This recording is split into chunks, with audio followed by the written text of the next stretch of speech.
Hello everyone, welcome back on my channel once again. अगर आप मेरे चैनल पे फर्स्ट टाइम विजिट कर रहे हैं तो प्लीज़ मेरे चैनल को सब्सक्राइब ज़रूर करें एंड वीडियो को पूरा ज़रूर देखें ताकि आपको टॉपिक से रिलेटेड पूरी इन्फॉर्मेशन मिल सके। आज हम कर रहे हैं केस स्टडीज़ जो कि चैप्टर नंबर 2 बिजनेस स्टडीज़ का है। चैप्टर नेम है प्रिंसिपल्स ऑफ मैनेजमेंट जो कि 12th ग्रेड से रिलेटेड है।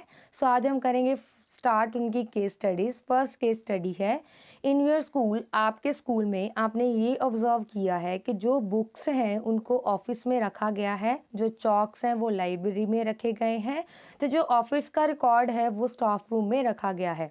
तो इससे रिलेटेड आपको 3 क्वेश्चन पूछे गए हैं। पहला क्वेश्चन है कि यहाँ पे कौन सा प्रिंसिपल जो ऑफ मैनेजमेंट को लगाया गया है और क्यों। सेकंड है कि अगर इस चीज़ को आप अचीव नहीं कर पा रहे हो तो उसका क्या इफ़ेक्ट पड़ेगा। एंड थर्ड, अगर आप एक मैनेजर हो तो इस प्रॉब्लम को सॉर्ट आउट करने के लिए आप कौन से स्टेप को यूज़ करोगे उसको मिस्टेक को रेक्टिफाई करने के लिए। Now answer is, first answer आपका आएगा कौन सा प्रिंसिपल यहाँ पे लगा हुआ है। So there is the principle of order. Principle of order क्या होता है एक्सप्लेन करोगे कि प्रिंसिपल ऑफ ऑर्डर वो है जिसमें आप हर एक चीज़ को प्रॉपरली एक ऑर्डर में मेंटेन करोगे, अरेंज करोगे, चाहे फिर वो डिपार्टमेंट है, चाहे फिर वो आपकी कोई भी अथॉरिटी है, चाहे फिर आपने कोई भी चीज़ को लेके आए, चाहे आपने एक ऑफिस सेट करना है, रूम सेट करना है, उसको एक सीक्वेंस ऑर्डर में, सीरीज में प्रॉपरली मेंटेन करोगे, अरेंज करोगे, that is called the principle of order. So इसका क्या इफेक्ट पड़ेगा स्कूल ऑब्जेक्टिव में अगर आपने उसको प्रॉपरली मेंटेन नहीं किया है तो in the absence of orderliness, इसके एब्सेंस में जो स्कूल के ऑब्जेक्टिव्स हैं वो हम अचीव नहीं कर पाएंगे इफिशिएंटली एंड इफेक्टिवली, टाइम पे और कम से कम कॉस्ट के ऊपर हम उसको अचीव नहीं कर पाएंगे। ठीक है, और एज अ मैनेजर अगर आपने इसको रेक्टिफाई करना है तो कौन से स्टेप आप फॉलो करोगे। So things should be place, सबसे पहले हमें हर चीज़ को अप्रोप्रिएट प्लेस के ऊपर रखना पड़ेगा ताकि हम मैक्सिमम इफ़िशेंसी एंड जो भी टाइम पीरियड आपको प्रोवाइड किया गया है या फ्रेम किया गया है उसके अंदर काम करने के लिए आपको प्रॉपरली हर चीज़ को मेंटेन करना पड़ेगा। Second case study is the production manager of an automobile company. एक ऑटोमोबाइल कंपनी है, ठीक है, उसका जो प्रोडक्शन मैनेजर है उसने फोरमैन को बोला है कि वो अचीव करे टारगेट को कि उसने 200 स्कूटर्स एक दिन में बनाने हैं, बट उसने जो है उसको अथॉरिटी नहीं दी है टूल्स एंड मटेरियल को रिक्वायरमेंट देने के लिए फ्रॉम द स्टोर डिपार्टमेंट। सो क्या जो प्रोडक्शन मैनेजर है वो ब्लेम करेगा फोरमैन को, क्योंकि if he is not available to, क्योंकि अगर उसके पास डिज़ायर टारगेट को अचीव करने के लिए अथॉरिटी नहीं दी गई है तो कौन सा प्रिंसिपल यहाँ से रिलेट कर रहा है। So no, the production manager can not blame the foreman. जो प्रोडक्शन मैनेजर है वो ब्लेम नहीं कर सकता है फोरमैन को because he did not give him the authority to requisition tools and material, क्योंकि टूल्स एंड मटेरियल को रिक्वायर करने की, मंगवाने की, रिक्वायरमेंट देने की उसके पास अथॉरिटी नहीं है स्टोर डिपार्टमेंट को जो उसने देनी है। क्योंकि अगर स्टोर डिपार्टमेंट उसको रिक्वायरमेंट के अकॉर्डिंग चीज़ें प्रोवाइड करेगा तब ही वो चीज़ों को बनाएगा, जो भी प्रोडक्शन की उसका टारगेट है उसको अचीव कर पाएगा। So he has no authority, उसके पास कोई अथॉरिटी नहीं है, so he could not fulfil his responsibility, इसलिए वो अपनी रिस्पॉन्सिबिलिटी को फुलफिल नहीं कर सकता है। सो इस केस में जो principle of authority and responsibility उसको लगाया गया है यहाँ पे।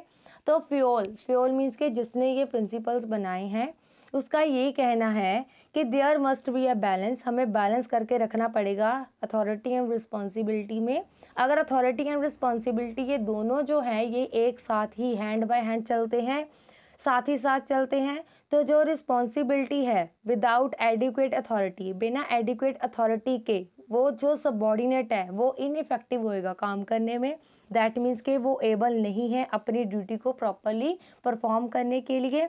सेम टाइम के ऊपर गिविंग अथॉरिटी, जो भी अथॉरिटी दी गई है विदाउट फिक्सिंग रिस्पॉन्सिबिलिटी, बिना रिस्पॉन्सिबिलिटी को फिक्स किए तो अथॉरिटी का भी मिसयूज़ किया जा सकता है। सो मे लीड टू मिसयूज़, उसके साथ अथॉरिटी का मिसयूज़ भी हो सकता है। Now third is Sonia Limited was engaged in the business of manufacturing auto components. Lately, its business was expanding due to increased demand for cars. Sonia Limited, जो कि Sonia limited नाम की एक कंपनी है जिसने अगेंस्ट किया है business of manufacturing auto components, इसमें उसने एंगेज्ड मतलब ये बिजनेस करी है मैन्युफैक्चरिंग का ऑटोज का। And lately it's business was expanding, उसने बाद में सोचा कि वो अपने बिजनेस को एक्सपेंड करेगी। And to increase demand for cars, इसके साथ कार्स की डिमांड जो है वो इंक्रीज होएगी। The competition was also increasing, जिसके साथ कंपटीशन भी बढ़ेगा। In order to keep it market share intact, इसके साथ मार्केट का शेयर भी उसका इंक्रीज हो जाएगा। तो company directly its workforce to work overtime, तो वर्क फोर्स से ओवर टाइम भी करवा सकती है काम को करने के लिए। But this result in many problem, उसके साथ बहुत सारी प्रॉब्लम्स भी होंगी ड्यू टू इंक्रीज इन, क्योंकि जिसके साथ अगर हर चीज़ इंक्रीज करनी पड़ेगी तो वर्कलोड इंक्रीज होएगा। वर्कलोड इंक्रीज करने के साथ काम का प्रेशर बढ़ जाएगा, वर्कर्स की इफ़िशेंसी डिक्रीज हो जाएगी, डिक्लाइन हो जाएगी। कई बार जो सबॉर्डिनेट्स हैं had to work for more than one superior, एक से ज़्यादा सुपीरियर के अंडर काम करते हैं, तो वर्कर्स आर बिकमिंग इनडिसिप्लिन, जिसके कारण वो इनडिसिप्लिन में आ जाते हैं। तो स्पिरिट ऑफ टीम वर्क जो है वो which had characterise the companies previously had begun to wane, तो उनके लिए डिफिकल्टी फील होएगी। सो आइडेंटिफाई एनी 3 प्रिंसिपल्स, यहाँ पे कौन से 3 प्रिंसिपल्स को फॉलो किया जा रहा है वो आप देखिए। देखो आप ध्यान से देखो, यहाँ पे आपको मिल जाएगा। पहली चीज़ तो ये है, यहाँ पे यूनिटी ऑफ कमांड की बात करी जा रही है, क्योंकि उन्होंने बोला है ना कि वन सुपीरियर, मोर देन वन सुपीरियर है, तो work for one more than one superior, तो इसलिए ये यहाँ पे हुई unity of command. Second is discipline, क्योंकि वर्कर्स वर बिकमिंग इनडिसिप्लिन, तो यहाँ पे डिसिप्लिन प्रिंसिपल की बात करी जा रही है। उसके बाद है जो टीम वर्क है, स्पिरिट है, वो करेक्टराइज करी जा रही है, हैड बिगन टू वेन, उस चीज़ की टीम वर्क की बात करी जा रही है, स्पिरिट की बात करी जा रही है, तो that is called E spirit the crop. तो 3 यहाँ पे प्रिंसिपल को आइडेंटिफाई किया गया है। सुपीरियर वाली बात से यूनिटी ऑफ कमांड को, ठीक है, इनडिसिप्लिन वाली बात को डिसिप्लिन वाला प्रिंसिपल, एंड टीम वर्क के स्पिरिट ऑफ टीम वर्क के हिसाब से ई स्पिरिट दी क्रॉप, ये 3 यहाँ पे प्रिंसिपल्स को लगाया गया है। Fourth is the production manager of Harsh limited. Harsh limited नाम का एक प्रोडक्शन मैनेयर है कंपनी का, इंस्ट्रक्टर सेलमैन को इंस्ट्रक्ट कर रहा है to go slow in selling the product, धीरे से जाके प्रोडक्ट की सेलिंग करो। जहाँ पे मार्केट मैनेयर जो है, मार्केटिंग मैनेयर इज इंसिस्टिंग, वो इंसिस्टिंग कर रहा है कि सेल जो है वो फास्टली करी जाए, अचीव करे टारगेट को। Then which principle of management is being violated, यहाँ पे कौन से प्रिंसिपल को फॉलो करा जा रहा है, यूनिटी ऑफ कमांड, क्योंकि उन्होंने बोला है ना प्रोडक्शन मैनेजर जो है सेलमैन को बोल रहा है कि सेलिंग करे धीरे धीरे स्लो पे, एंड जो मार्केटिंग मैनेजर है वो फास्टली बात कर रहा है कि टारगेट को अचीव करने के लिए, मीन्स कि उसको ऑर्डर कमांड करी जा रही है, तो यूनिटी ऑफ कमांड की बात करी जा रही है। Kanika and Priyanka are typist in a company, एक कंपनी में कनिका एंड प्रियंका टाइपिस्ट हैं और वो एजुकेशनल क्वालिफाइड हैं, और कनिका ने 16,000 रुपया एक मंथ का लिया और प्रियंका 10,000 एक मंथ की सैलरी ले रही है सेम काम को करने के लिए। विच प्रिंसिपल ऑफ मैनेजमेंट, कौन सी मैनेजमेंट के प्रिंसिपल की यहाँ पे बात करी जा रही है, प्रिंसिपल ऑफ इक्विटी। यहाँ पे इक्विटी की बात होनी चाहिए, अगर सेम क्वालिफिकेशन है, सेम पोजीशन पे काम कर रहे हैं तो सैलरी भी सेम होनी चाहिए। सो प्रिंसिपल ऑफ इक्विटी की यहाँ पे बात होनी चाहिए कि हर एक एम्प्लॉय को हमें इक्वली रखना चाहिए। Again Rishabh a manager very often speaks to people, जो ऋषभ है वो मैनेजर है और वो स्पीक बोलता है लोगों को at all the level, her level के ऊपर, पासिंग ऑन इंस्ट्रक्शंस देता है रिगार्डिंग उसके डिपार्टमेंट के regarding, and also other departments, दूसरे डिपार्टमेंट्स के regarding. Which principle of management is being overlooked, यहाँ पे कौन से प्रिंसिपल की बात करी जा रही है, प्रिंसिपल ऑफ स्केलर चेन। अगर वो मैनेजर है ऑब्वियसली वो अपने डिपार्टमेंट में बात करेगा, हर लेवल के ऊपर अपने डिपार्टमेंट में बात करेगा, वो एक चेन में चलेगी, ठीक है। आगे The management and the worker have entered into an agreement that worker will do overtime to cover up losses of the company. एक मैनेजमेंट और उसके जो वर्कर्स हैं वो एक एग्रीमेंट में एंटर करा उन्होंने, and that workers will do overtime, workers जो ओवरटाइम परफॉर्म कर रहे हैं ताकि कंपनी के जो लॉसेज है कवर अप कर पाएँ। तो इन रिटर्न में जो मैनेजर है वो वेजेस इंक्रीज कर रहा है। What the manager later refuse to increase, पहले उसने बोला कि वो इंक्रीज करेगा, बाद में उसने रिफ्यूज कर दिया। सो कौन से डिसिप्लिन प्रिंसिपल की बात करी जा रही है? डिसिप्लिन की। इन सिमरन लिमिटेड एक कंपनी है, वहाँ पे एक एम्प्लॉय है, हैज़ द ऑब्जेक्टिव, जिनका ऑब्जेक्टिव है सैलरीज को मैक्सिमाइज करना, और but the organisational objective is to maximise output at competitive cost. जो ऑर्गेनाइजेशनल ऑब्जेक्टिव है वो ये है कि वो कॉम्पिटिटिव कॉस्ट के ऊपर ज़्यादा से ज़्यादा मैक्सिमाइज करे आउटपुट को। देयर वॉज सम डिस्प्यूट्स, उनके बीच में कुछ डिस्प्यूट्स भी हो गए इवेंचुअली, ठीक है। और the organisations interest was given the purity over employees interest, तो उसमें क्या है, ऑर्गेनाइजेशन का इंटरेस्ट जो है वो प्योरिटी दे रहा है ज़्यादा एम्प्लॉयमेंट के या एम्प्लॉयज़ के इंटरेस्ट को। सो कौन से प्रिंसिपल में यहाँ पे कौन सा प्रिंसिपल है? Principle of subordination of individual interest to general interest. अगर इंडिविजुअल का इंटरेस्ट बनेगा तभी वो ग्रुप का इंटरेस्ट बनेगा या ऑर्गेनाइजेशन का ट्रस्ट बनेगा। तो इसलिए सैलरी को इंक्रीज करने के लिए, जब मैक्सिमम करने के लिए कॉम्पिटिटिव लेवल पे ऊपर, वो उनका एम्प्लॉयज़ का इंटरेस्ट भी उनके ऊपर होना चाहिए, तो वो दिखाया गया है। सो राधिका ओपन्स अ ज्वेलरी शोरूम, राधिका ने एक ज्वेलरी शोरूम को ओपन किया जयपुर में।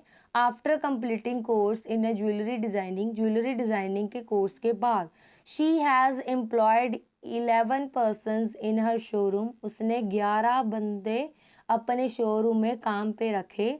फॉर ग्रेटर प्रोडक्टिविटी, ज़्यादा प्रोडक्टिविटी के लिए उसने काम को डिवाइड कर दिया छोटे टास्क में। हर एम्प्लॉय को ट्रेंड किया उसको परफॉर्म करने के लिए स्पेशलाइज्ड जॉब को। तो सेल्स जो है person are allowed to close a deal, वो डील के बिल्कुल क्लोज थे विद द वायर के साथ, by giving a maximum of 10% discount, जिसमें वो ज़्यादा से ज़्यादा 10% डिस्काउंट दे सके। Whereas the decision to given any further discount rest, कोई अदर जो है फर्दर डिस्काउंट देने के लिए जो भी डिसीजन लिया जाएगा राधिका के साथ वो फाइनल अथॉरिटी का होगा। In the earlier days of starting of business के स्टार्टिंग वाले दिनों में 5 ऑफ हर एम्प्लॉयज़, उसके जो 5 एम्प्लॉयज़ हैं, asked to put extra hours of work, उसने काम के ऊपर ज़्यादा घंटे लगाए, टाइम लगाया। रिटर्न में उसने प्रॉमिस किया कि वो स्पेशल इंसेंटिव देगी साल के बीच में। 6 मंथ के बाद when the business was doing well, अच्छा हो गया, उसने जो है कैश बोनस रिवॉर्ड के तौर के ऊपर हर एम्प्लॉय को दिया ताकि उनकी कमिटमेंट को ऑनर करा जाए। And when it comes to setting their the conflict among the employees, जब उनके एम्प्लॉयज़ के बीच में कन्फ्लिक्ट होने शुरू हो गए, and she tends to be more biased about towards her female employee, लेकिन वो अपने फीमेल एम्प्लॉय की तरफ बाइज्डनेस करने लगी। सो अब केस में क्या क्या चीज़ें बोली गई हैं? पहले identify and explain the various principles of management, यहाँ पे कौन कौन से प्रिंसिपल्स ऑफ मैनेजमेंट को अप्लाई करा गया राधिका की तरफ से, कोटिंग लाइंस ऑफ पैराग्राफ के साथ हमने मेंशन करना है। सेकंड है हमने आइडेंटिफाई करना है, एक्सप्लेन करना है प्रिंसिपल ऑफ मैनेजमेंट जो कि being volatile by the Radhika की तरफ से जो लगाया गया है वो। फिर state any one effect of, उस प्रिंसिपल का क्या इफेक्ट पड़ा है बी पार्ट में जो आपको बताया गया है क्वेश्चन में उसका। So the various principles of management that are being applied by Radhika की तरफ से जो अलग अलग बनाए गए हैं। पहला बनाया गया डिवीजन ऑफ वर्क, उसने काम को डिवाइड कर दिया, जैसे यहाँ पे बोला गया है ना, ग्रेटर प्रोडक्टिविटी के लिए उसने काम को डिवाइड किया छोटे टास्क में, हर एम्प्लॉय को ट्रेन किया गया उसके स्पेशलाइज्ड जॉब में।